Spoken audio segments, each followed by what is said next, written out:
El tema se refiere a la deuda inexplicable del Estado de Coahuila, que generada en la anterior administración por el señor Humberto Moreira Valdés. Se encuentran con nosotros expositores invitados por el COCIFE, Ciudadanos por Coahuila, Colegio de Ciencias Jurídicas Forenses. Esperamos que sea provechoso para nuestros conocimientos y para poder hacer las defensas sociales de que nos hemos estado encargando en el último año, y esperemos que reditúe aún más. Queda con ustedes el licenciado Salvador Ponce Ortiz, que hará la presentación de nuestros expositores. Gracias.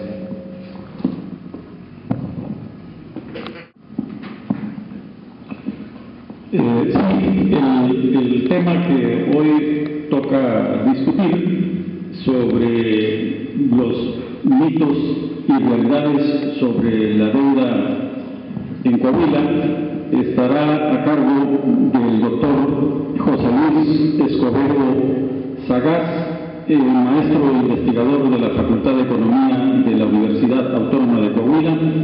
Él es doctor de Economía por la Universidad Nacional Autónoma de México y miembro del Sistema Nacional de Investigadores Nivel 1, quien desde luego ha aceptado venir a compartir con nosotros sus conocimientos sobre el tema que hoy nos ocupa.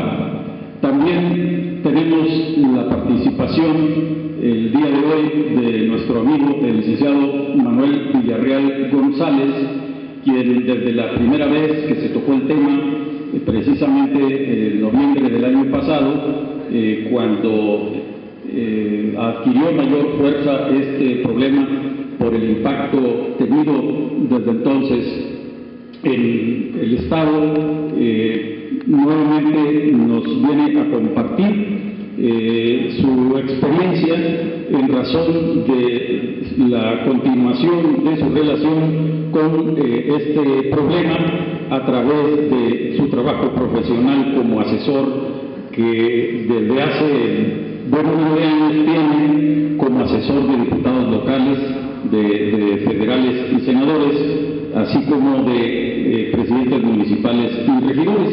El licenciado Manuel Villarreal, como ya sabemos, él atiende las materias de derecho constitucional, parlamentario, administrativo, electoral y amparo. Y entonces, por eso, él tiene este conocimiento y incluso ha sido autor de uno de los 2 modelos de amparo que se han promovido contra el Congreso, contra el decreto del Congreso del Estado que autorizó la megadeuda. Y es el único que ha obtenido a través de acceder al derecho de acceso a la información, copias de los expedientes de la deuda del Estado a través del mecanismo establecido en el Instituto Federal de Acceso a la Información, que la Secretaría de Hacienda, por otro lado, estas copias las tenía como reservadas, pero el trabajo profesional de él es lo que ha permitido esta logro y que hoy ya tenemos incluso resultados. El día de antier, el gobernador del estado anuncia que todos los aspectos que tienen que ver con la deuda se van a transparentar y colocar en internet. Pero bueno, eso será motivo del diálogo que se tenga entre nuestros invitados, el maestro, el doctor José Luis Escobedo Salas y el licenciado Manuel Villarreal González. ¿Sí me escuchan bien sin nada? Sí, yo creo que bueno, allá atrás no sé, pero... Bien. Un poco lo que voy a hacer es platicar algo que considero que es uno de los efectos de la deuda que tiene Coahuila. Estos efectos, algunos de ellos van a ser de muy corto plazo, algunos otros van a ser de muy largo plazo. Y quizá los de largo plazo son más preocupantes que los de corto plazo. Entonces, lo primero que quiero trabajar es un análisis de la situación actual, un poco para ubicarnos, y ya después platicaríamos lo que son los efectos.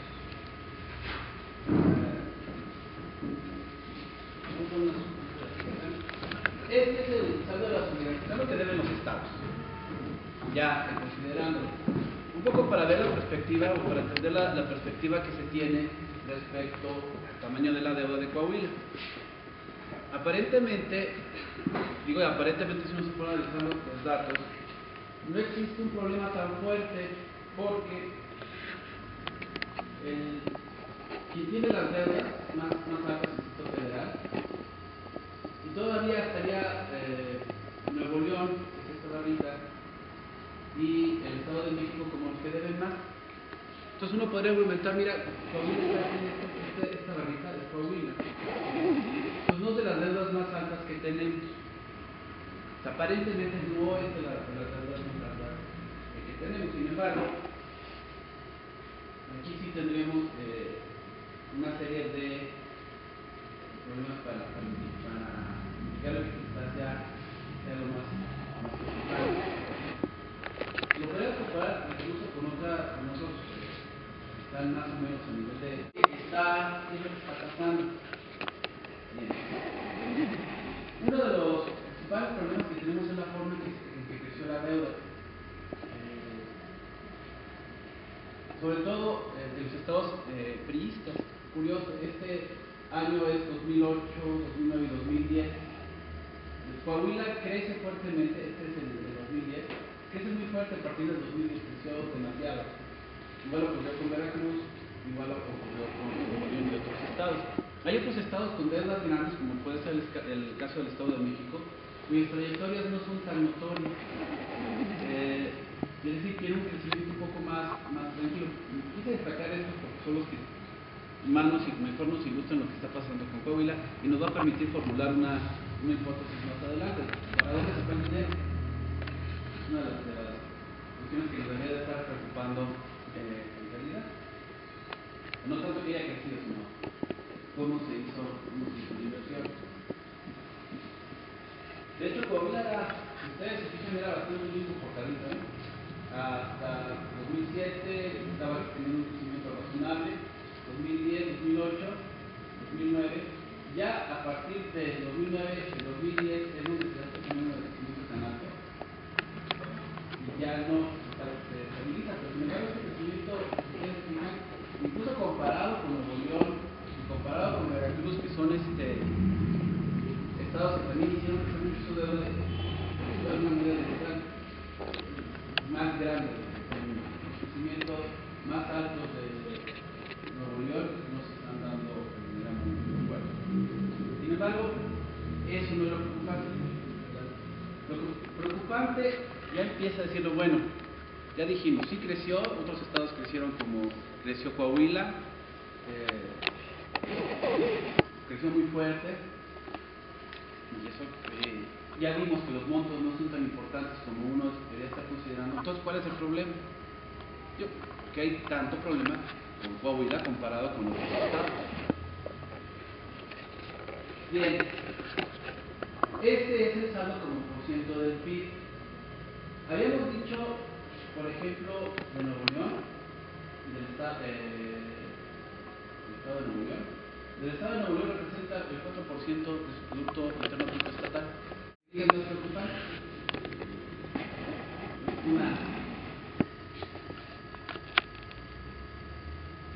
¿Qué es lo que está pasando? Esto ya es una relación entre lo que está recibiendo el Estado con respecto a lo que se debe. Lo que está recibiendo el Estado por parte de la Federación como participación, es decir, su presupuesto. Aquí nos faltaría considerar todavía los impuestos estatales. Y entonces, vamos a comparar otra vez con nuestros casos que dijimos que eran bastante complicados. El Estado de México, este es su presupuesto anual, tiene comprometido arribita del 55% de sus participaciones, o sea, sus ingresos federales, pues tiene, representa el tamaño de la deuda. Es bastante manejable. Si se ponen muy quisquillosos y ahora ni hace a lo mejor en un tiempo bastante razonable lo podrían pagar. El otro caso que habíamos visto que era interesante era, y ya empieza a ser preocupante, Veracruz, porque también fue bastante escandaloso. Ellos no tienen comprometido un año, no les alcanza.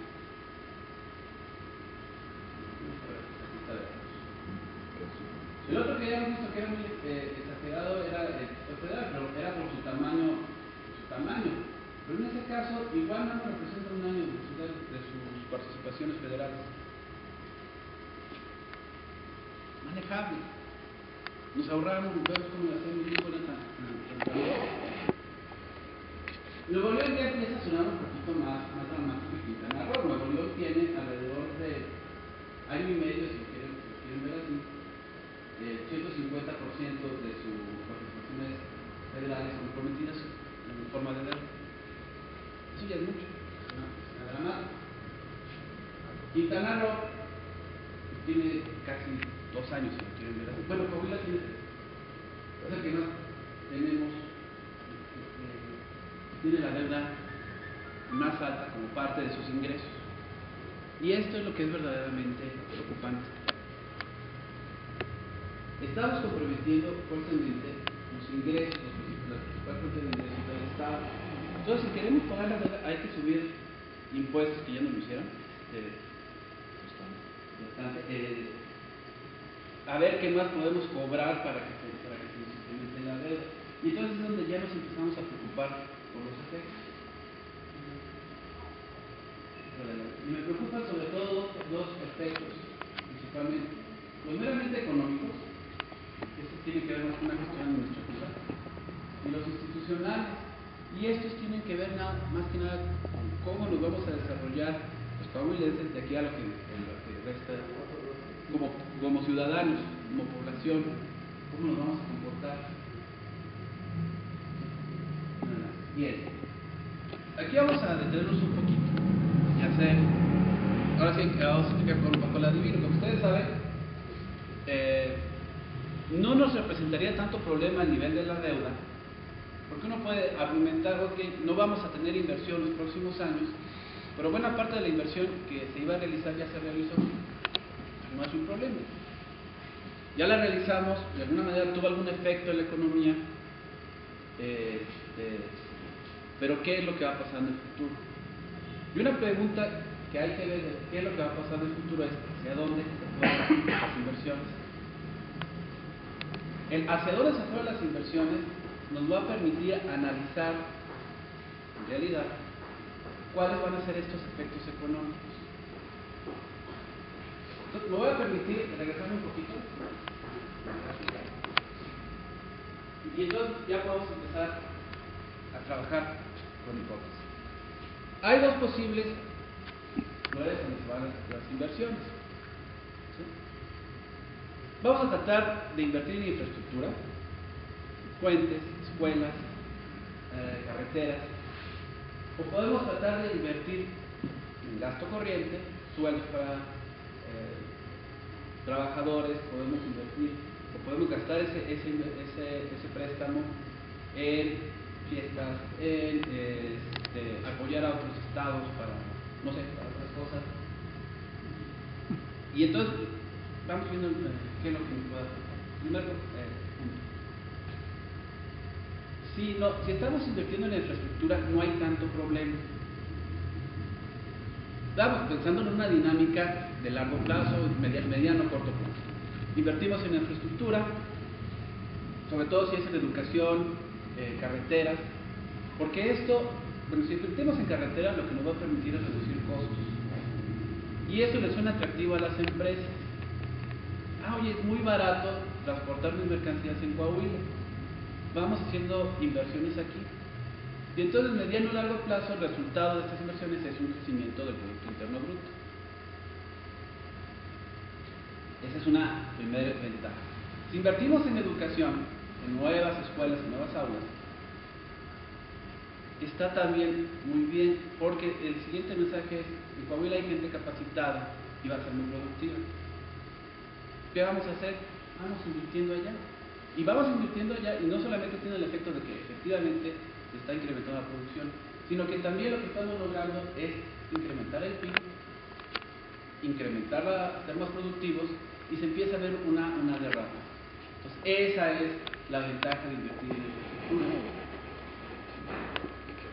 Como en realidad no sabemos muy bien en qué invirtieron, no nos queda muy claro en qué invirtieron, pues hay que empezar a hacer unas presupuestos. Lo siguiente, gasto corriente. Le estamos pagando mejores prestaciones a nuestros trabajadores, que se ubica aquí a nivel estatal. Eso podría tener cierto efecto en el mediano plazo. Hay un fenómeno que se refiere en economía que se llama multiplicador del gasto del gobierno, donde ¿qué es lo que ocurre? El gobierno gasta, si lo gasta aquí en Coahuila, lo que vamos a hacer es que la gente va a demandar más producción, y como demanda más producción aquí en Coahuila, estamos incentivando la producción. Entonces, a mediano plazo, si estamos gastando aquí en Coahuila y estamos haciéndolo aquí en Coahuila, el resultado neto es que se va a incrementar la producción. Ahí hay un poco de pérdida porque no somos un país, esto funciona más para países que para estados, pero vamos a ser un poco optimistas, va a tener cierto efecto positivo al momento de ese gasto que se ubica aquí en Coahuila, de que deciden instalarse aquí nuevas plantas. Y eso, por lo menos, lo que estamos viendo es que se está batallando. Si ustedes se fijan, en el caso de la industria automotriz, las empresas armadoras ya no están prefiriendo tanto Coahuila, están yendo hacia Puebla o hacia el centro del país. Entonces, ahí ya estamos empezando a batallar. Ya tenemos pero bueno,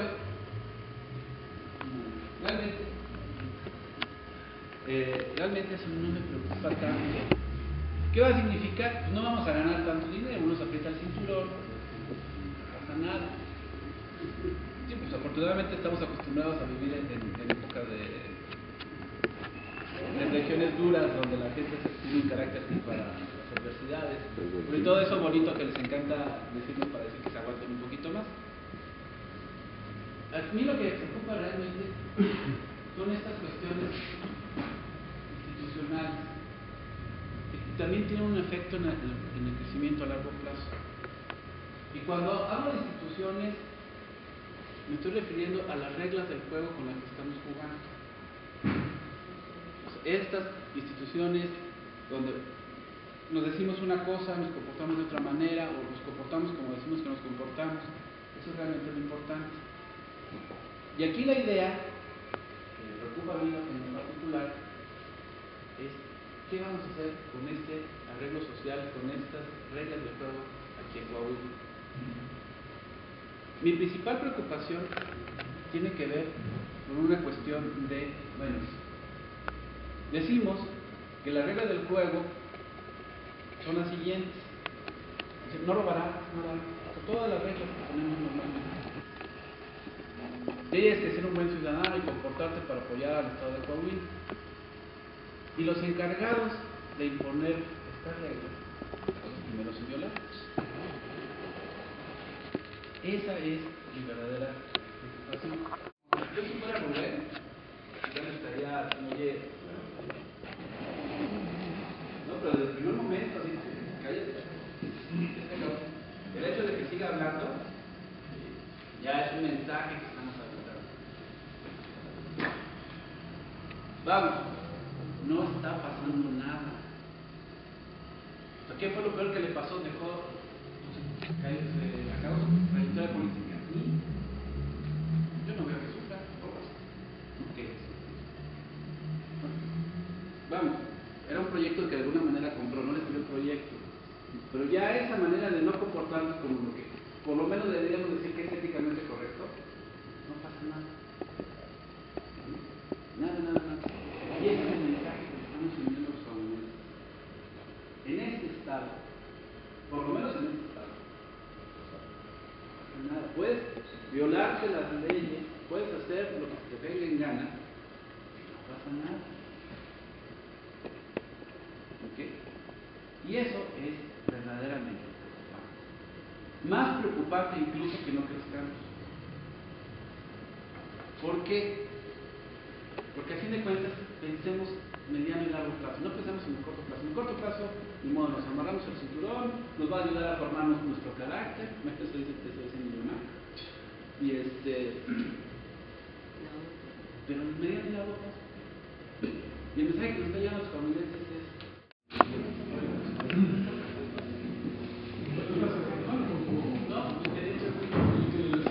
entonces, Nelly, teníamos previsto al final lo de las preguntas, ¿podemos adelantar un poco? La cosa es que sea concreto, preciso, para que no se dé tiempo ya. Bueno, nada más serían preguntas en esta parte.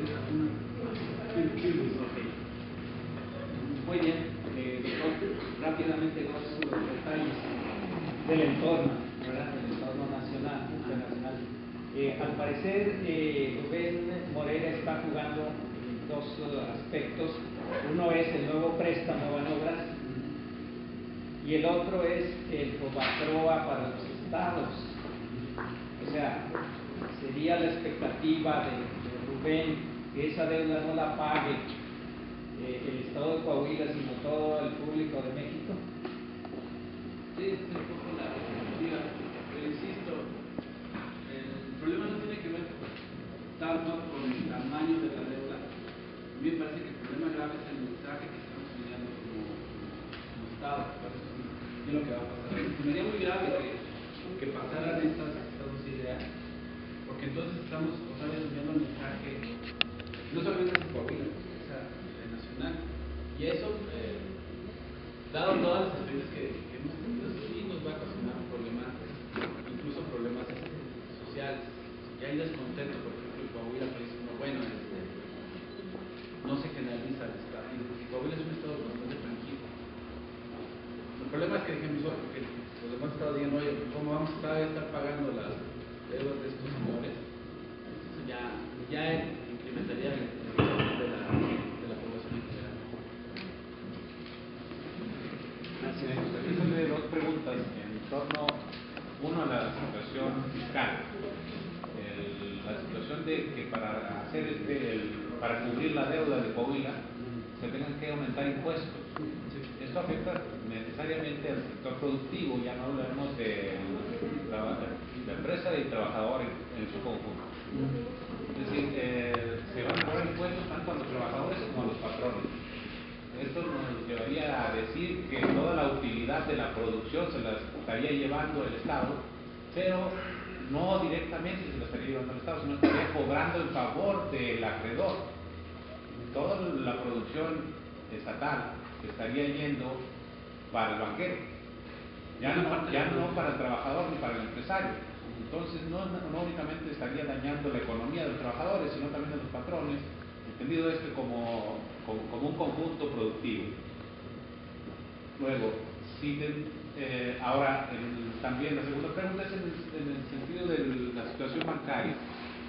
¿Por qué no anular la deuda de Coahuila si no se autorizó por el Congreso su firma? Es el impacto bancario, es decir, el quebrar un banco porque el banco no tuvo el debido cuidado de saber con quién firmaba y si aquella persona estaba autorizada para realizar el contrato. Necesariamente es nulo de acuerdo jurídicamente. ¿Por qué el Estado de Coahuila no demanda la nulidad? ¿Tiene tanto temor de quebrar un banco? ¿Por qué no sería el FOBAPROA, como dicen, el país el que tendría que pagar, sino el Fondo Bancario Nacional? Luego, ¿ese Fondo Bancario Nacional está ahí o ya se lo llevaron? ¿O por qué razón no quieren que el banco sea el que pague esa deuda mal contratada? Que sea el responsable del banco por haber contratado de esta forma. Esas son mis dos preguntas. Tenemos tiene razón importante. Buena parte de la protección va a ser para los banqueros. Y aquí el problema, si esa producción sale de Coahuila, recuerdo del multiplicador que le decía del gasto del gobierno, es lo mismo para la producción. Conforme se incrementa, digamos que es una especie de círculo virtuoso, ¿no? Si tú incrementas la producción, los trabajadores y las empresas tienen más para producir, para consumir, pueden consumir más y eso hace que demanden más de sus productos. Aquí estás ocurriendo el fenómeno al revés. Tienes menos para consumir y por lo tanto te van a demandar menos productos. Utilizar esta manera de utilizar los impuestos y sacarlos directamente te está reduciendo, te está evitando que se incremente la producción. Se dé este fenómeno de produzco más, consumo más, produzco más, consumo más. Se sostiene durante cierta etapa, no es poco eterno. Pero lo está reduciendo y está desapareciendo. Lo está haciendo una economía bastante definida. Y lo otro, la economía juega mucho con datos reales, pero no juega mucho con expectativas. Buena parte de los modelos, de los análisis actuales en la economía se basan en expectativas de las personas. Y entonces, obviamente, quitando un poco el análisis de intereses individuales, beneficio, promoción, cualquier otra, como que lo quieras ver, hay un compromiso con los banqueros. Vamos a dejar un poco de lado eso. Pero vamos a analizar un poco más en términos económicos. Hay un problema con las expectativas. Hay ocasiones que por las puras expectativas se puede definir la economía, o se puede dar vueltas fuertes. Mira, les un ejemplo clásico de cómo juegan las expectativas. Aquí en México ocurrió el gobierno de Cedillo, donde ante la pura expectativa de una devaluación del tipo de cambio de la moneda mexicana, porque iban a liberar la baja explotación, eso fue todo lo que se dijo. Los bancarios lo interpretaron como que iba a haber una devaluación. Como iba a haber una devaluación, había que aprovecharnos antes de que ocurriera y forzar de que se hiciera una devaluación por el tipo de expectativas que se hicieron. Entonces, sacando un poco este problema de posibles acuerdos, compromisos, si hay un efecto negativo de quebrar un banco, y es las expectativas. Si tú como ahorrador crees que el banco va a quebrar, no dejas de ahorrar. O sea, o todavía peor, para no tener el banco, ¿verdad? Puedes entender que estás dando Banorte va a quebrar, pues ¿qué haces con tus ahorros? Los dejas en Banorte. Y entonces, ¿cómo lo sacas? Banorte tengo que pagar estos bienes. Y si de repente todo el mundo empieza a sacarlo, aparte de que tienen que pagar, el banco no presta con tu dinero, o sea, no presta con su dinero, presta con el dinero de los ahorradores. Entonces los ahorradores van a estar presionando al banco para sacar dinero. Entonces, que yo ya no tengo que cobrar. O sea, lo tiene, pero lo tiene prestado.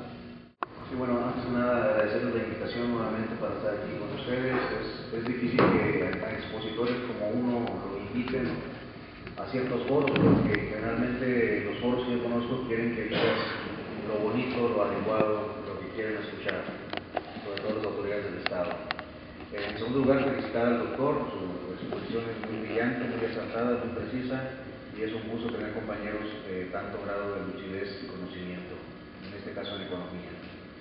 Bueno, a mí me gusta mucho apegarme al título de la conferencia cuando me invitan, porque luego sucede, como en otros casos, una vez me invitaron a hablar de la ley del agua y acabamos hablando de los ovnis. Y lo peor es que me gustó, me piqué con el tema de los ovnis fue un tema favorito en mi juventud, ahorita ya no creo en ellos, pero me quedó mucho conocimiento, gasté mucho en libros y cuanto. Bien. Apegándome concretamente al título que es Mitos y Realidades de la Deuda, preparé una pequeña guía, la voy a explicar de forma concisa y rápida para no aburrirlos. Mitos en torno a la deuda. Tengo 5, hay muchos, pero tengo 5. El primero y el más grande, que si Humberto Moreira es inocente. Por supuesto que no es inocente, es culpable totalmente, al menos por omisión consciente y dolosa. Y voy a dar el fundamento legal del que no puede, por eso no pudo dar la explicación que prometió el día 15 que iba a dar. Es la cuarta vez que promete. La primera vez lo comprometió Enrique Peña diciendo que cuando dejara el PRI iba a explicar. Luego lo comprometió Manuel Fabio diciendo que cuando pasaran las elecciones federales le iba a explicar. Él también se ha autocomprometido en 2 veces anteriores de que ahora sí voy a explicar. No puede porque él se enfrenta a lo que en Estados Unidos se llama autoincriminarse. sea, cualquier explicación que dé se autoincrimina, aunque ya lo está. Pero este es el fundamento de por qué no puede explicar la deuda. Es la Constitución del Estado, dos artículos muy concretos, vigentes todavía, aunque Rubén trató de reformarlos, pero reformó otros, estos decidió dejarlos así para no hacer escándalo. Rubén le ha hecho 15 reformas a la Constitución. Luego hablaremos en otra ocasión del nuevo pacto social, que no tiene nada de pacto social. El artículo 84 de nuestra Constitución local dice: son deberes del gobernador, fracción 14, exigir mensualmente a la Secretaría de Finanzas del Estado la cuenta de ingresos y egresos y remitirla al Congreso o a la Diputación Permanente. Mensualmente es un deber constitucional del gobernador, y Rubén sí lo está haciendo, curiosamente lo está haciendo, pues obviamente el problema no fue de él, exigir el reporte de ingresos. Los préstamos que generaron la deuda, tanto los préstamos legales, que solamente fueron dos, uno de 1,000 millones de 2007 y el de 7,000 millones que le autorizó el Congreso, son los préstamos legales, y los préstamos ilegales, que son 4, todos se hicieron en fechas diferentes. No es una deuda que se generara en un solo crédito. Esto es, él tuvo la oportunidad como gobernador y su secretario de Finanzas, Jorge Torres, y luego Víctor Zamora, sobre todo Jorge Torres, de detectar el primer crédito ilegal al ver que te aparece en tu cuenta de golpe 8,000 millones de pesos y que sabes que tú no los pediste. Haber actuado, decirle: gobernador, apareció dinero que no solicitamos, nos vamos a meter en un broncón. Haber actuado, denunciarlo ante el Congreso local, ante la Secretaría de Hacienda que certifica los créditos, y regresarle el dinero a la banca. Él pudo haber parado por lo menos el resto de la deuda. No hicieron nada. Luego dice el artículo 100 de la Constitución local, repito, estoy hablando de la local, no la federal: son obligaciones del secretario de Finanzas del Estado, y esos artículos están así desde antes de que él fuera gobernador. Fracción quinta: presentar diariamente al Ejecutivo un informe general que manifieste el movimiento diario de ingresos y egresos. Entonces, sus secretarios, porque tuvo varios, pero los préstamos estuvieron en la administración de Jorge Torres como secretario, y luego fue gobernador interino, para nuestra desgracia, un tipo bastante gris, por cierto, y luego Víctor Zamora, que ahorita es diputado local. Vieron ingresar el dinero y no hicieron nada, ¿sí?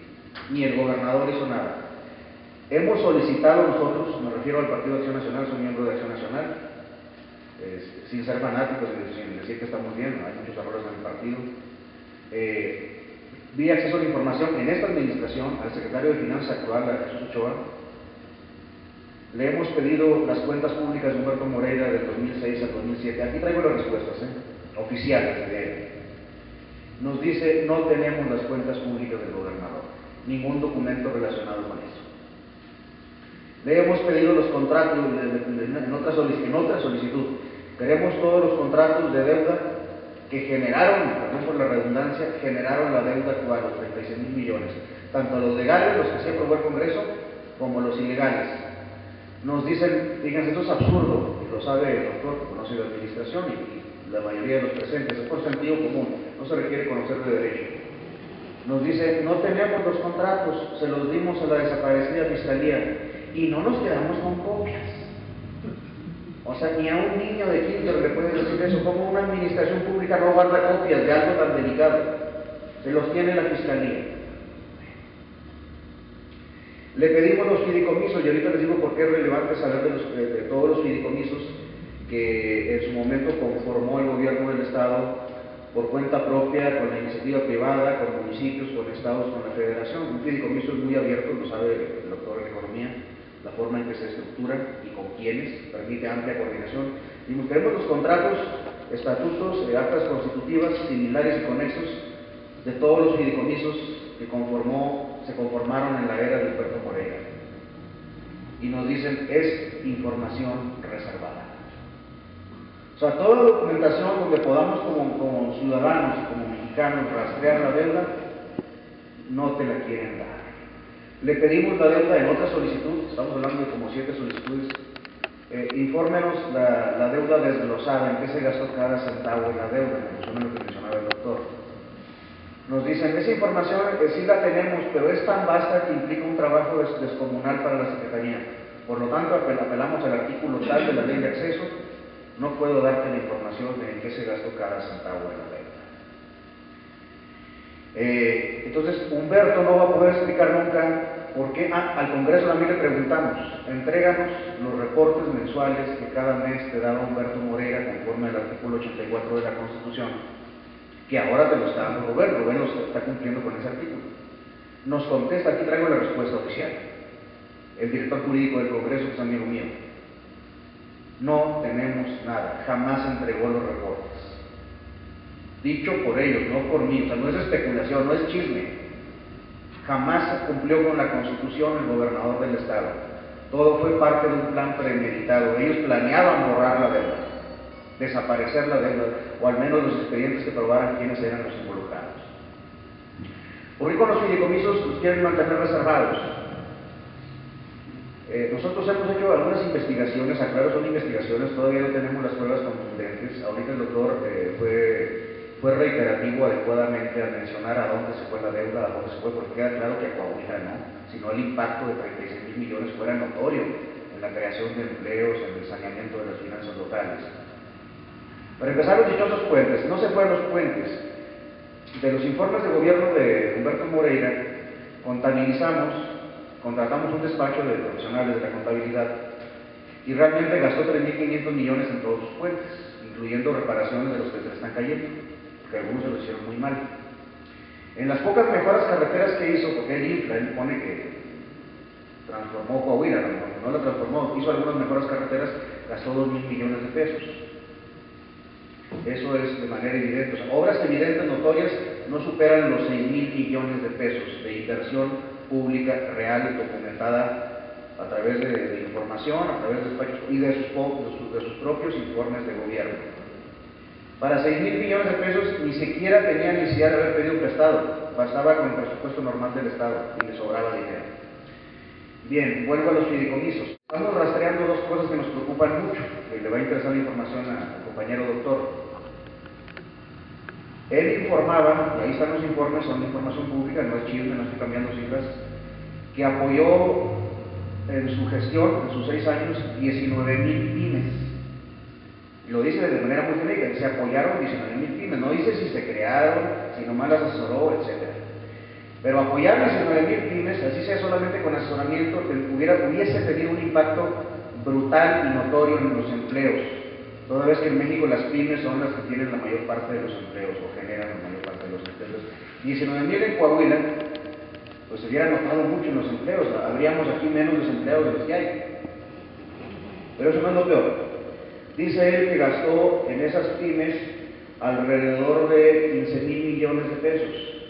Entonces dices tú, caray, 15,000 millones en 19,000 pymes, pues ¿cuánto lista cada una? O sea, les fue muy bien a esas pymes. Jamás publica obviamente la lista, los nombres, las razones sociales o las denominaciones sociales. Hicimos un rastreo, yo tengo los documentos, es una investigación a medias que les estoy revelando en exclusiva a ustedes y a mis compañeros panelistas, de Nafinsa, porque Nafinsa se encarga, Nafinsa es parte de lo que conocemos como Banobras. Mucha gente me ha preguntado, y con justa razón, no tiene por qué saberlo, dice, bueno, ¿qué es Banobras? ¿Es otro banco como Banamex, como Bancomer?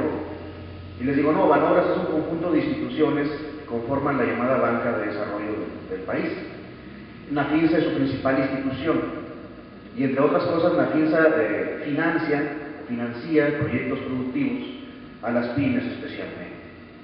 Logramos hacernos los documentos de Nafinsa antes de que los desaparezcan los Moreira, que discrepan totalmente las cifras. Nafinsa dice que Coahuila creó 25,000 pymes en 6 años de la era de Humberto Moreira. O sea, 25,000, el impacto en la economía debe haber sido devastadoramente positivo. Y tenemos los documentos. Y dice que para tales efectos le han entregado más de 30,000 millones de pesos, haciendo alusión a lo que preguntaba ahorita un ciudadano por la otra deuda, la deuda oculta. Hay una deuda oculta en Coahuila. Pues discrepan las cifras de Nafinsa con las cifras del gobernador del estado. Nafinsa dice que solo en 2011 entregó 9,000 millones de pesos al gobierno del estado para pymes. Le hemos preguntado a la Secretaría hoy llamada de Desarrollo Económico, antes llamada de Fomento Económico, donde ustedes se sujetan también bastante gris, que nos informe el listado con los nombres y razones sociales de todas las pymes creadas. ¿Y saben qué nos responde? Algo aterrador. Dice, no creamos pymes, nada más les dimos asesoría. Y entonces, las 19,000 que dice Humberto que creó, las 25,000 que dice Nafinsa que creó, y todo el dinero, casi 30,000 millones de pesos que les dio en 6 años. Y eso es parte de la deuda que todos conocemos. Por eso creemos que Rubén está desesperado, porque su hermano le heredó un estado en el cual no puede operar ni siquiera políticamente. Ya olvídense de operar obras sociales, etc. No sé si algunos de ustedes sepan que el presupuesto de la Secretaría de Salud y de Obras Públicas, que hoy se llama infraestructura, está reducido en 70%. Y lo pueden comparar los presupuestos de egresos del año pasado y este. Miren, y hablamos de 30,000 millones de pesos en 6 años. Los fideicomisos, nos interesa, estamos atrás, no tenemos todas las pruebas para que no vayan a darle un mal manejo entre ellas o decir que yo seguro, de que uno de los fideicomisos que se crearon precisamente para que la lana le llegara a Enrique Peña Nieto, es el Estado propone un fideicomiso para descubrir la vacuna contra el cáncer de mama y inyectarle recursos. Casualmente los laboratorios están en el Estado de México. Se sabe, no tenemos los documentos, aclaro, no tenemos los documentos, pero tenemos información de gente que trabaja en el gobierno del Estado, que destinaron para eso casi 5,000 millones de pesos, para el supuesto descubrimiento de la vacuna del cáncer de mama. Un Estado de la República no está autorizado por la Constitución a hacer investigación de ese tipo. Los Estados no pueden hacer investigaciones médicas ni de esa naturaleza. Sin embargo, armaron un fideicomiso para tal caso. Y hay otros fideicomisos también de una constitución muy extraña y de fines que dicen que no son prioritarios. Entonces, no pueden explicar la deuda, nunca van a poder. A mí me preocupa que ellos estén apostando a que prescriban las consecuencias legales, las sanciones que pueda haber. La Ley de Fiscalización Superior del Estado de Coahuila, por ahí en su artículo 13, si mal no recuerdo, si no, de todos modos ahí está, dice que la responsabilidad de resarcitorias, o sea, el deber de reponer lo que te robaste o fraudeaste, y sus sanciones prescriben en 5 años. Después de 5 años ya no les puedes hacer nada. Tenemos una respuesta oficial también, la vamos a publicar en fecha próxima. De hecho, estábamos esperando que el exgobernador aclarara la deuda para aplicarle. No la aclaró, no lo seguro, queremos exigir los documentos. Le preguntamos a la Auditoría Superior del Estado, le solicitamos, danos todas las cuentas públicas de Humberto Moreira, pero no ese chiste que tienes publicado en tu página, que son puros resúmenes y de herramientas de flujo, sino los documentos comprobatorios de las cuentas públicas de cada año. ¿Y qué nos responde el auditor superior? Muy profesional su respuesta, muy bien redactada, sin errores de ortografía. Y es raro que no encuentres errores de ortografía en los documentos del gobierno del Estado, no sé qué se debe. Pero bueno, nos responde que las cuentas públicas son las que están publicadas en su página web, nos da el link, como si fuéramos tontitos. Pero bueno, ya nos habíamos anticipado eso. Y que los documentos comprobatorios, ellos siempre se los regresan a los sujetos obligados, una vez que terminan de revisar, que no los tienen. Entonces fíjense la primera contradicción, ellos dicen, yo no tengo los documentos comprobatorios. Y la Secretaría de Finanzas dice, yo no tengo las cuentas públicas de Humberto Moreira. Y el Congreso del Estado dice, aquí nunca entregó los reportes mensuales. Esto fue una operación, señores, orquestada entre todos ellos. ¿Sí? Es imposible que así vaya a haber justicia en la entidad. Congreso del Estado, Poder Judicial, el Gobierno del Estado, la Secretaría de Finanzas, todos se taparon con la misma cobija para hacer este mega fraude. Bien, pero nos revela en su respuesta datos muy interesantes el auditor superior, que después supe de oídas que regañó severamente al jurídico por haber dado esa respuesta. Nos dice que hay auditorías pendientes, porque pedimos las auditorías practicadas al gobierno de Moreira. Nos dice que hay auditorías pendientes de los años 2006, 2007, 2008, 2009 contra la administración Moreira. Entonces, ¿cómo auditorías? Pues, ¿cómo una auditoría dura 4 años? O sea, la Auditoría Superior los estaba protegiendo. Supimos de una persona que labora ahí, no voy a decir el nombre porque la correría mañana mismo, que el auditor se puso furioso y puso como palo de gallinero al director jurídico. ¿Cómo se te ocurre revelar información? No, pues es que tenemos que responderles.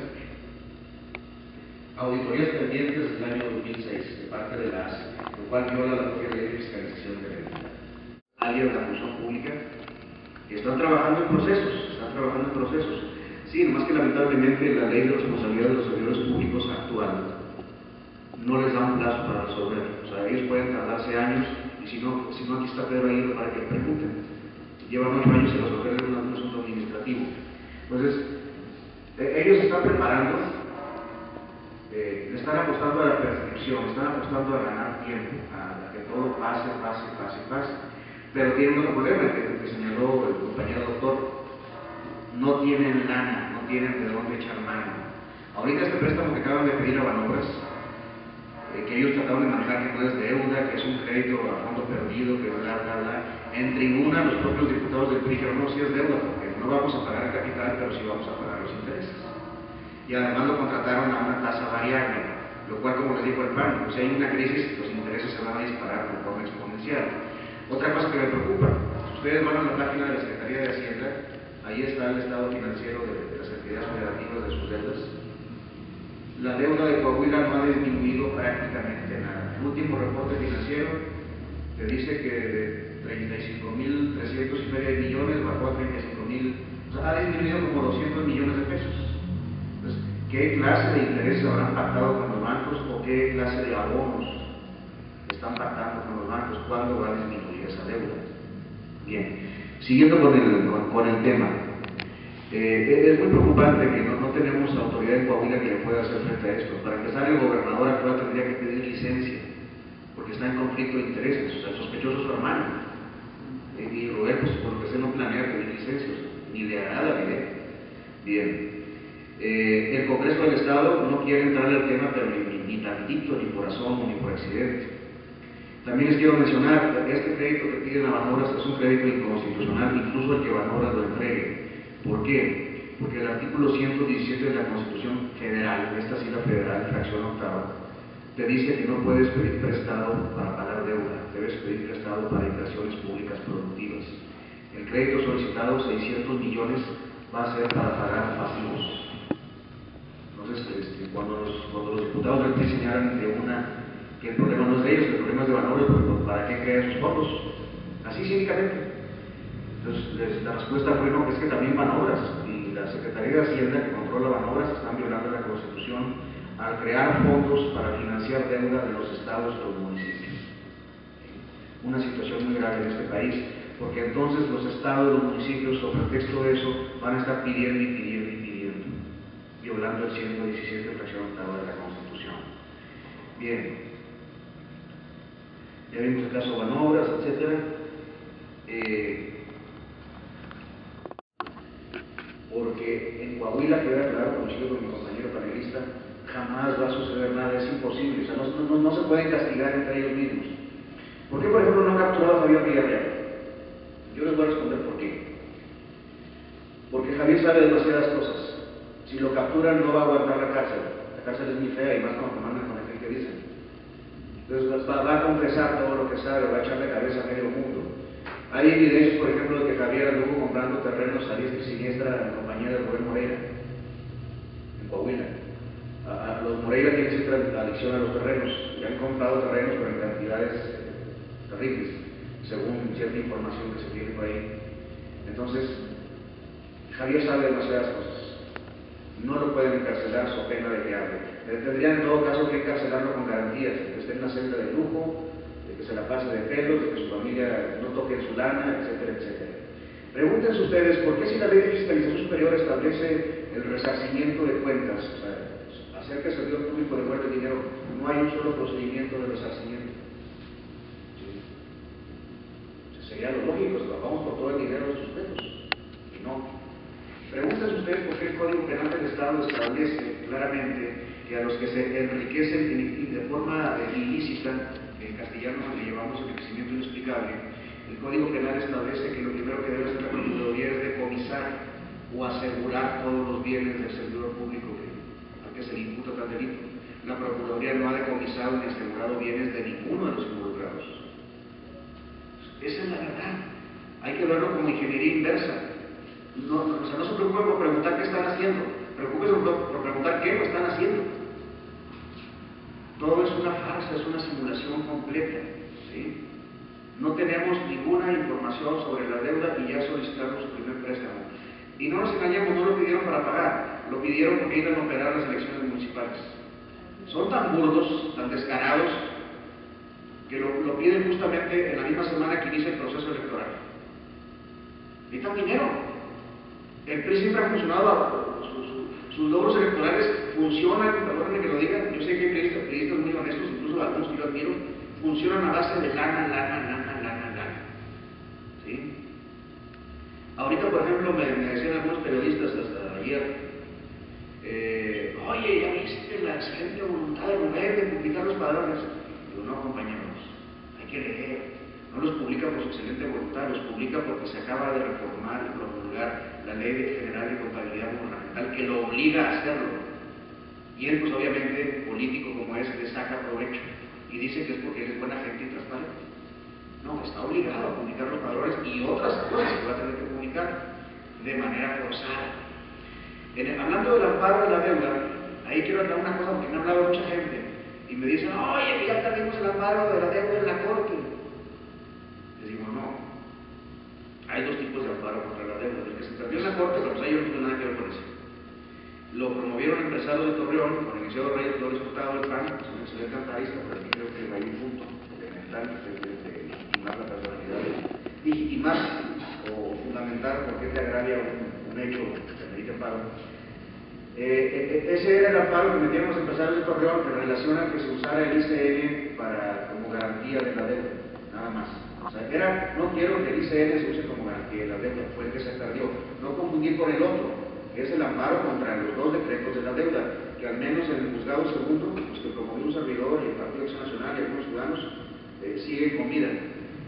Es muy interesante, esto tampoco ha salido en medios ni saldrá.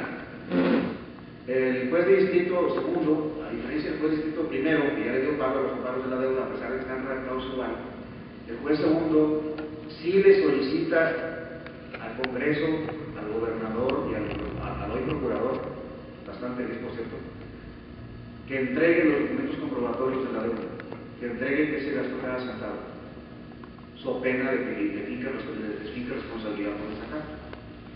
Y los entregan, pero piden ellos como una comisión al juez que nadie los vea.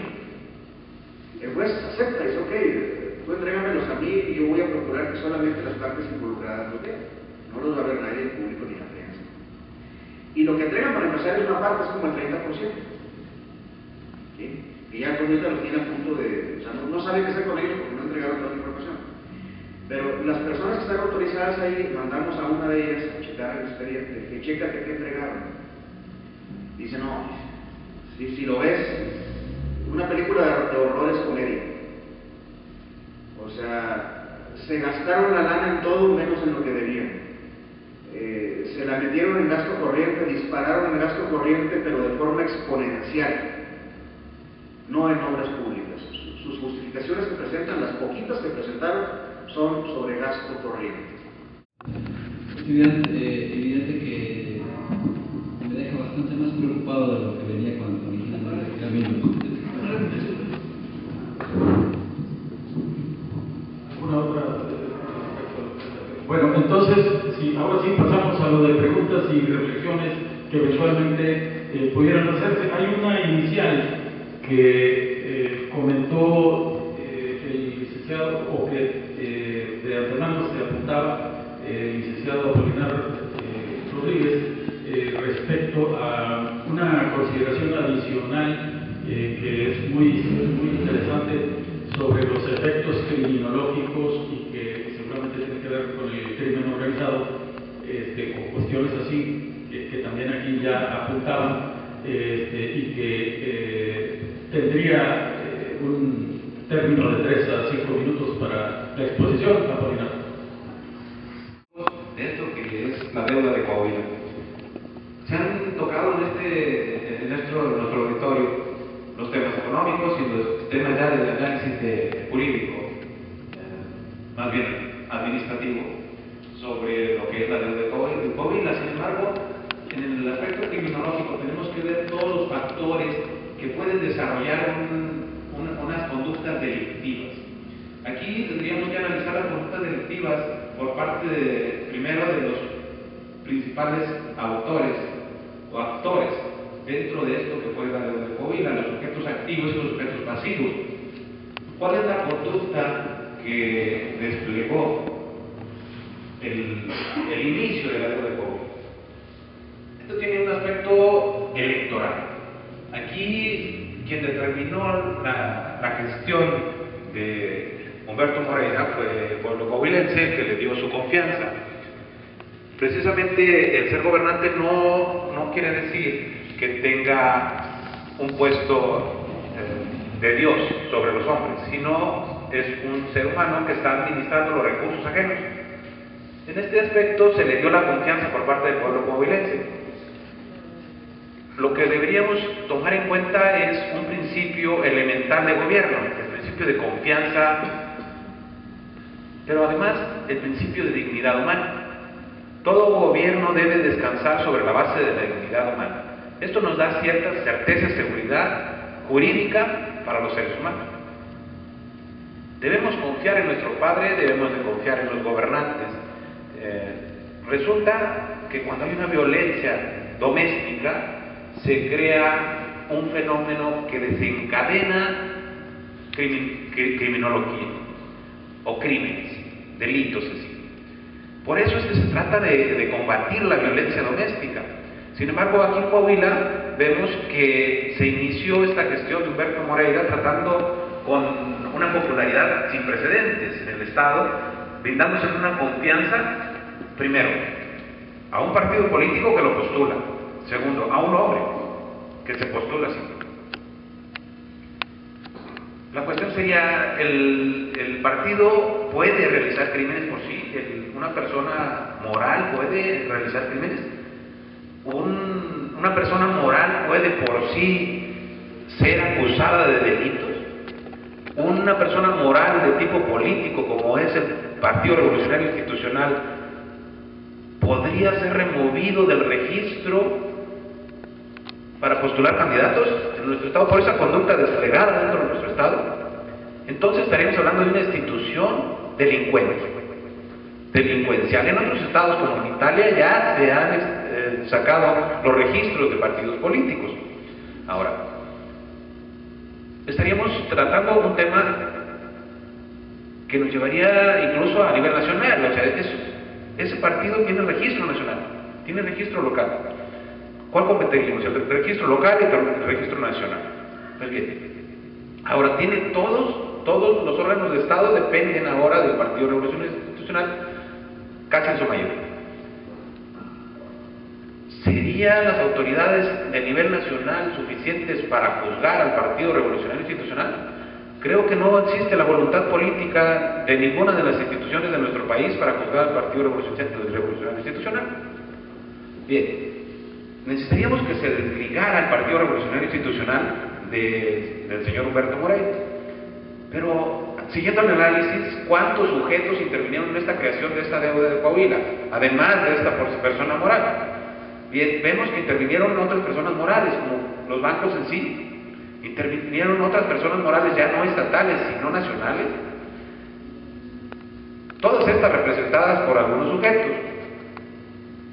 De tal forma que la responsabilidad del deuda de Coahuila ya no reside únicamente en los funcionarios estatales, sino que reside en funcionarios de instituciones privadas y también en funcionarios de nivel nacional. He analizado la situación respecto de cómo se crea una deuda de este tipo, que resulta increíble el pretender que se ignorara por parte del banco que se estaba contratando una deuda ilícita. Obviamente por parte de los funcionarios. El taparle el ojo al macho cuesta. Es decir, ahorita tengo entendido que nadie le quiere prestar al Estado de Coahuila y llegan los funcionarios a los bancos y le dicen: señores, tengo autorizado que me prestes 100 millones de pesos, pero quédate con 5 y dame 95 y yo te firmo por los 5. Bueno, si lo trasladamos a entonces, si estamos hablando de que la deuda de Coahuila generada, firmada, en realidad únicamente existió en forma fantasiosa, fantástica, que no fue real, que no llegó realmente al Estado, sino que se quedó dentro del banco y que se firmó nada más para tapar el ojo al macho, pero que en realidad esa deuda se quedó dentro del banco y el banco mismo fue el que le destinó, porque hablamos de tarjetitas que tal vez no se entregaron. El aspecto social, bueno, esto lo dejamos ahí para comentar posterior, pero lo que sí me preocupa más es el afecto criminológico en la base social. Como decía bien, esto de la delincuencia se genera en secuencial o en efecto dominó. Entonces, si tenemos a la persona de autoridad realizando una actividad criminal que además le aplauden por eso, obviamente va a tener una repercusión y van a estar los sujetos ciudadanos, los niños, realizando actividades criminales porque ven que reciben premios por realizar crímenes. Desgraciadamente, sin recursos económicos en el Estado, robándose los fideicomisos para seguridad pública, porque eso es lo que hicieron y es lo que están haciendo actualmente, llevarse los fondos para justicia y para seguridad pública. Los de combate a la violencia tampoco se están aplicando. Tenemos jóvenes que se están integrando a la delincuencia organizada en mayor número de los empleos que se están generando en el Estado. Creo que si realmente se estuvieran generando los empleos que se dicen en el Estado, no estuvieran incorporarse a la delincuencia organizada esos menores de edad. Tenemos problemas de salud en menores de edad, que tampoco se están combatiendo. El país formó otro fideicomiso para esto del combate a la violencia en el seno de los hogares y para prevenir la violencia. Está llegando al Estado, pero no se está dando su destino. Esto nos va a generar un foco de delincuencia en el Estado. Entonces, ¿sería Rubén Moreira una persona adecuada para seguir administrando nuestros recursos económicos al futuro? ¿Cuántas personas que aún están dentro del organigrama del Estado, dentro de su estructura, participaron en la creación de esa deuda y aún se les está premiando por ello? ¿Por qué no nos dan nombres de todas las personas que firmaron, todas las personas que estuvieron interviniendo? Y desgraciadamente, ¿por qué Fernando de las Fuentes está a nivel nacional ya electo, siendo que el señor estaba encargado del Congreso del Estado? Él también tenía obligaciones. Es todo, señores. Gracias. ¿Corre peligro la vida de Villarreal? Sí, corre peligro. Uno de los funcionarios de Hacienda Federal, primero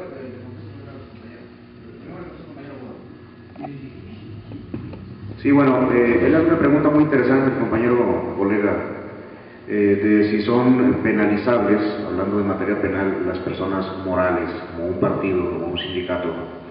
Fíjate que tú lo has de saber mejor que nadie, eres muy brillante para esto. Hay un debate nacional que ha estado en la Cámara de Diputados en materia legislativa, ha estado en la Suprema Corte, se han originado tesis donde dicen que, unas dicen que no se puede penalizar a una institución porque una persona moral pues no existe, es ficticia, existe en papeles, en el acta constitutiva, en los estatutos o reglamentos, que los sancionables son los seres de carne y hueso que representan a esa persona moral. Sin embargo, algunos estados, como Tlaxcala y Tabasco, ya han incursionado en crear delitos en su legislación penal local que penalizan a las personas morales, concretamente la usura. Tlaxcala dice que la usura la cometen los particulares o de forma individual y la cometen las personas morales, como las financieras.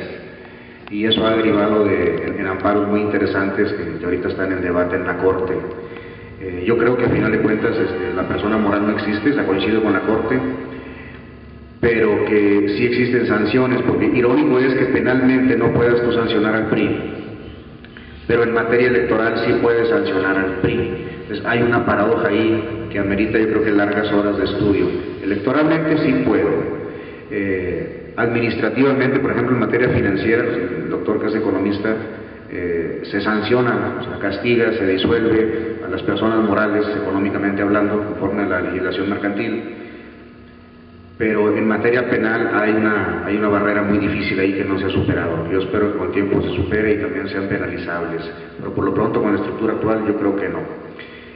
Al compañero que pregunta lo otro de si Javier Villarreal corre peligro, yo creo que corre bastante peligro, porque él preso, por ejemplo preso por la PGR, sin la protección de la Procuraduría del Estado, va a soltar sopa.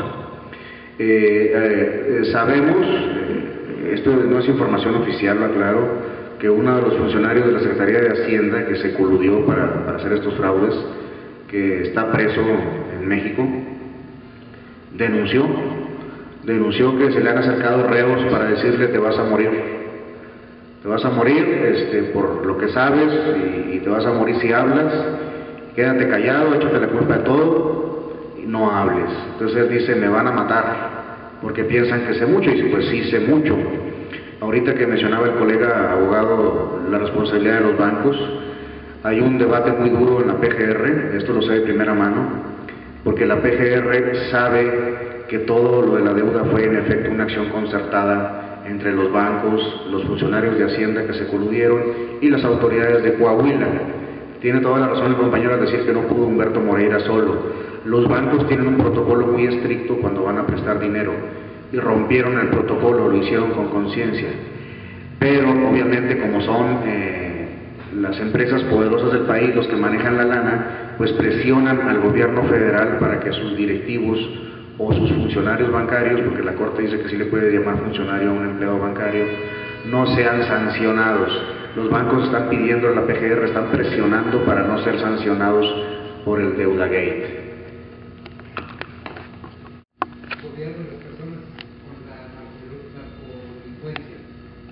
Obviamente pues hay muchas cosas que se transfirieron en propiedades, inclusive han salido listados en las propiedades, cosas que le constan a uno. Lo que quisiera ver, ¿qué se está investigando de esa parte en el aspecto jurídico? Sí, bueno, no tenemos mucha información de la PGR. La PGR tiene 5 averiguaciones en relación a la deuda y una sexta que acaba de abrir. Por eso ya también se asustó Humberto Moreira y desapareció. Sabemos que de las 5 averiguaciones, la única información general que tenemos, porque las averiguaciones previas son información reservada por ley, ahí sí no hay nada que pelear en acceso a la información. Sabemos que están rastreando y que tienen rastreadas, nos han dicho algunos senadores, rastreadas cuentas bancarias que demuestran la forma en que triangularon parte de los recursos de la deuda a las Islas Caimán, a Suiza y a Cuba. Al parecer se llevaron gran parte del dinero a Cuba. Al parecer a Fidel le gustaba proteger, o le gusta proteger este tipo de personas. La relación con la delincuencia organizada lo están viendo como una investigación colateral, toda vez que para hacer ese tipo de movimientos financieros, y ahí pues me puede apuntalar mejor un economista como el doctor, no es fácil desaparecer, movilizar dinero de esas cantidades por cuentas bancarias, movilizarlo por instituciones formales, toda vez que los norteamericanos monitorean todo, sin que tengas que recurrir a estrategias relacionadas con el lavado de dinero. Lo que la PGR da a entender es que no es tanto narcotráfico, es lavado de dinero para poder movilizar grandes sumas de dinero, y sí están investigando. ¿Alguna otra? Bueno, pues entonces, si hay alguna intervención final, doctor Escobedo, que se quiera hacer, o Manuel, ya, me dice que es innecesario. Vamos a ver entonces la última intervención del Yo sí, mi intervención final es en el sentido de que nos mantengamos lo más informados posibles. Lamentablemente no hay en México, salvo honrosas excepciones, lo digo con mucho respeto, medios que practiquen el reportaje a fondo, que les carguen a fondo a los temas, y entonces la información que nos dan, la que vemos en medios nacionales y locales, fuera de que estén comprados o no, es muy escueta, es muy vaga y es lo que le llega al ciudadano. Uno hace lo que puede por mantener informado a las personas. Por ejemplo, ahorita que Humberto Moreira trae ese pleito con el señor Armando Guadiana, de que se acusan ahí de cosas los dos, que tiene que ver con la narcominería, de eso no sé nada de la narcominería. Lo llama expresidiario a Armando Guadiana. cuando fue Humberto Moreira el mismo que en 2007 promovió que a nadie se le llamara así porque era discriminatorio, incluso creó un decreto de gobierno que yo lo tengo la copia, para que a los servidores públicos, a quien aspirara a trabajar en la administración pública estatal, no se le pidiera la carta de antecedentes penales. Así de doble moral es el señor.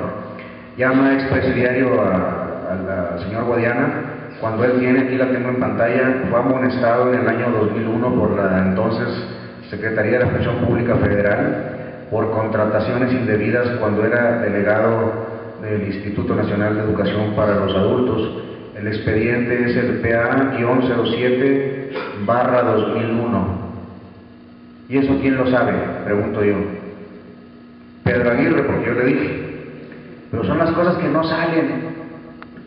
Yo le mandé decir a Guadiana, no es santo de mi devoción, que qué malo es para defenderse, habiendo tantas cosas que decir. Él o su equipo de asesores, ¿verdad?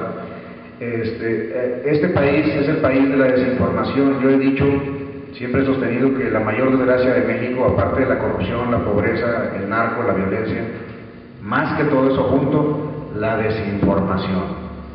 A través de la desinformación nos controlan, nos manipulan, nos dicen exactamente lo que queremos escuchar.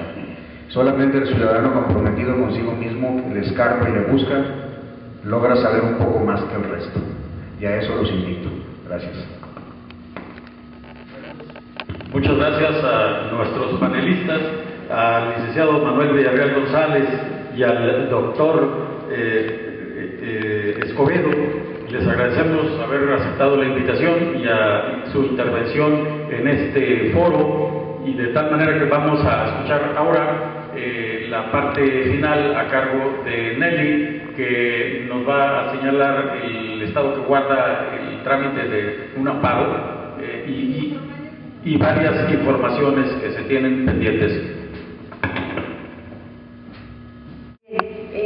Pues muchas gracias, sobre todo por su asistencia a este evento que nosotros consideramos muy importante, y es, como nos decía ahorita el licenciado Manuel, debiéramos estar los congresos y los siguientes precisamente al pendiente de estos temas, de esta información, porque es vital, ¿verdad?, para nuestra vida personal, pero sobre todo de los que se quedan, ¿no?, de los hijos y de los nietos y todo lo que se va a vivir en el futuro. Ya nos han señalado cómo esto va para largo, y de lo que nos hacen y que no lo tenemos hasta ahorita que aguantar, ¿verdad? Y me da mucho coraje.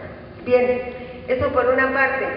Entonces, una parte de este evento era un ejercicio, es un ejercicio en el sentido de que expresaran su opinión respecto, y ahí se dan algunos indicadores en un cuestionario que tiene 2 preguntas y una última en el sentido que otros temas les gustaría que tratáramos en este tipo de eventos. Bien, yo les pido por favor que algunos ya los llenaron, ya los entregaron, y que los llenen los que falten y nos los entreguen. Como lo planeamos era que aquí mismo se presentara un resumen de lo que se hubiera opinado por parte de los asistentes. El tiempo caminó y no fue posible. Sin embargo, vamos a cumplir con ese ejercicio. Y las formas, si están ustedes de acuerdo, se va a transcribir tal cual ustedes lo expresaron, ¿verdad? Y se va a presentar por 2 medios. Primero, un medio se va a publicar en la reciente página que tiene Alianza Cívica Coahuila y que está ahí a su disposición, está completita, pero se puede empezar, como ustedes saben, de CEPAC, etcétera, ¿no? Si la quieren anotar. Ahí en esa página vamos a publicar tanto un resumen, aquí el compañero Alejandro ha estado tomando fotos y demás del evento, los vamos a publicar, y además lo que ustedes han contestado en esos cuestionarios. Esa es una forma. La otra forma de ese compendio de todo lo que han contestado, se los vamos a enviar por correo electrónico a los que pusieron su correo electrónico. Entonces van a ser 2 formas, ¿verdad? para que tengan acceso a lo que opinaron todos. Bien, miren, lo que van a encontrar ahorita en la página está en construcción todavía, es inicial, pero viene lo más importante de lo que pasó en este proceso electoral que acabamos de vivir, ¿verdad? Y que fue impugnado, fue criticado y que despertó mucho interés e incluso movilización de parte de la ciudadanía, porque como que se hizo conciencia que los procesos electorales no son limpios, no son transparentes y no son legales en este país, y que una de las formas para que haya candidatos ganadores, para que haya políticos que lleguen a un cargo público, es mediante la compra del voto. El que tiene más dinero, el que tiene más estructura, es el que gana, no el que la mayoría de la ciudadanía podría decidir, ¿verdad? Sino el que tiene la capacidad de comprar votos. Y es algo que Alianza Cívica, a través de su historia, desde 1994, con un antecedente anterior, ha seguido año tras año en elecciones federales y elecciones locales. Las irregularidades, las ilegalidades, pero sobre todo, las prácticas de compra y coacción de votos. Que precisamente nosotros estamos convencidos que los programas sociales, ¿verdad?, y los recursos públicos, porque la compra del voto se hace con programas sociales y se hace con recursos públicos. Es decir, que gobiernos destinan una cantidad, ya se decía aquí, que por los expositores, ¿verdad?, por los especialistas, como curiosamente en qué momento se adquiere este último crédito, ¿verdad? Pues hay que prepararse porque hay viene la elección para alcaldes. Bien, esa es una parte. La otra es la compra del voto por los programas sociales, y eso para nosotros es lo más grave, lo más degradante y lo que más nos causa indignación. Lo que a lo mejor si estuviéramos en otra etapa no quedaba otra más que hacer lo que han hecho los mexicanos cada 100 años, irnos a la revolución.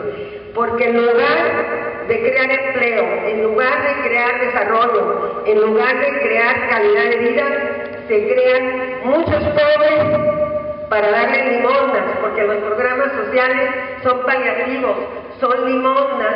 ¿A cambio de qué? Pues de que me mantengas en el poder, ¿verdad? Entonces eso es lo más degradante, es el mayor insulto que recibimos los mexicanos, que recibimos los ciudadanos, y que ojalá hiciéramos conciencia todos de esto que nos hacen los políticos, y que aquí no hago distinción, lo hacen la mayoría o si no todos los partidos, pero quien lo hace mayormente es el que tiene mejor estructura y el que está gobernando en cada estado, ¿no? Entonces, en esta ocasión, precisamente ahí van a encontrar información de lo que pasó en este estado, en este proceso electoral, lo que pasó en Coahuila, lo federal. Pues ya me imagino lo que va a hacer, ¿verdad?, si lo llegan a entregar. Bueno, pues nos dijeron que no, porque desapareció el SATEC, y luego el SATEC lo convirtieron parte de finanzas, y luego que le estaba la entrega de represión, etcétera, etcétera. Total, no nos entregaron y nos fuimos al amparo. Y en esta semana nos entregaron ya el amparo, donde nos dice que nos protege, ¿cómo dicen? Es decir, que nos otorgan el amparo, es decir, que tenemos razón. Y es un amparo que aquí el abogado Manuel nos puede explicar, aunque no viene al caso, el por qué nosotros metemos el amparo aquí y resuelve una jueza de Acapulco Guerrero. Bueno, se lo manda porque hay cuestiones de la judicatura que lo pueden mandar a otro lado. Bien, aquí nos dice que la justicia de la Unión ampara y protege a sus servidores. Decir que me tienen que entregar toda la información de todos los créditos, toda la información de la deuda de Coahuila, porque que llevó a cabo Humberto Moreira, ¿verdad?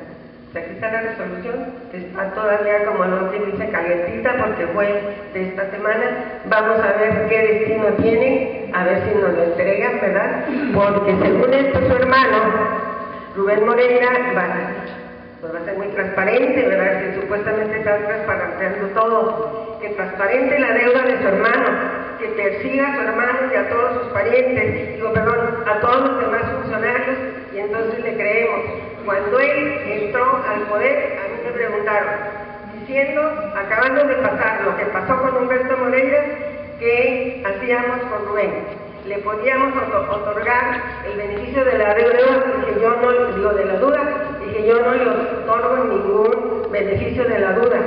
Que nos pruebe a los coahuilenses, no en persona, que no es a mí, que nos pruebe a los coahuilenses, primero, que no estaba involucrado en la deuda de Humberto, que para mí sí estaba, ¿verdad? Desde mi punto de vista, ¿verdad? Que a lo mejor estoy equivocado, pero creo. Bien, que nos pruebe que no estaba involucrado, que persiga a su hermano y que transparente toda la deuda. Entonces le vamos a creer que va a ser transparente y todo lo demás. Bien, entonces pues eso es lo que hemos estado haciendo algunas organizaciones y algunos ciudadanos. Y bueno, pues tenemos papeles en los que nos dicen las autoridades que tenemos razón. Yo con esto lo que quiero es exhortarlos a que no dejemos de luchar con medios pacíficos, con medios legales. Uno es esto, eventos como este, en que tratemos temas que nos deben doler mucho y dar coraje porque nos afecta en lo personal, en los hijos, en la familia, en nuestro entorno, en nuestro país, en nuestra patria, en nuestra patria chiquita. Y no podemos quedarnos así, ¿verdad? No somos retrasados mentales, ¿verdad? No somos así porque así nos ven, ¿verdad? No se van a aguantar. No debemos aguantarnos, debemos seguir adelante y con todas las armas legales, pacíficas y todo, seguir luchando para que un día a lo mejor este México va a ser distinto. Bien, pues muchas gracias, ya me he hecho un rollo más grande de lo que esperaba. Bien, gracias. Pues no sé si haya pendiente, Nelly, alguna otra intervención. Le habíamos pedido a Raúl Yeverino que clausurara. Muy bien.